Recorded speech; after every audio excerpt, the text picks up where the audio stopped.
ദുരന്തമുഖത്ത് യാതനയനുഭവിക്കുന്ന മനുഷ്യർക്ക് ആശ്വാസകിരണമായി സമസ്ത നേതാക്കളുടെ സന്ദർശനം. സമസ്ത അധ്യക്ഷൻ സയ്യിദ് മുഹമ്മദ് ജിഫ്രി മുത്തുക്കോയ തങ്ങളുടെ നേതൃത്വത്തിലുള്ള സംഘമാണ് മേപ്പാടി ടൗൺ ജുമാ മസ്ജിദിലെത്തിയത്. ജുമാ നമസ്കാരത്തിന് ശേഷം ദുരന്തത്തിന് ഇരയാക്കപ്പെട്ടവർക്കും മരിച്ചവർക്കും വേണ്ടി കൂട്ടപ്രാർത്ഥന നടത്തിയ സമസ്ത നേതാക്കൾ മുണ്ടക്കൈയിലെയും ചൂരൽമലയിലെയും സാധാരണക്കാർക്ക് സാന്ത്വനം പകരുകയായിരുന്നു.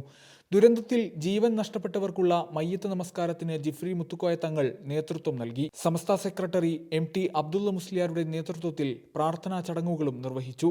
ഉരുൾപൊട്ടലിൽ മരിച്ചവരുടെ ബന്ധുക്കൾ ഉൾപ്പെടെയുള്ളവർ പ്രാർത്ഥനയ്ക്കായി മേപ്പാടി ജുമാ മസ്ജിദിലെത്തിയിരുന്നു. ഹൃദയം നുറുങ്ങുന്ന വേദനയിലാണ് പ്രിയപ്പെട്ടവരുടെ ഖബറിനരികിലിരുന്ന് ഓരോരുത്തരും വിങ്ങിപ്പൊട്ടിയത്.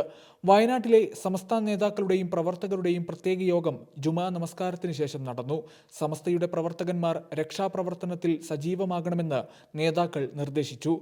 ഉരുൾപൊട്ടലിൽ പരിക്കേറ്റവരെ ഡോക്ടർ ആസാദ് മൂപ്പൻ മെഡിക്കൽ കോളേജിലെത്തി സന്ദർശിച്ച ശേഷമാണ് ജിഫ്രി തങ്ങളും മറ്റു നേതാക്കളും മടങ്ങിയത്.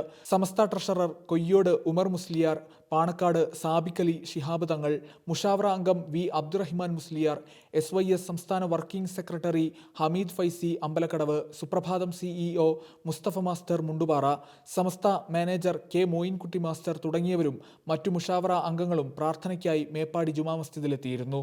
സുപ്രഭാതം, വയനാട്.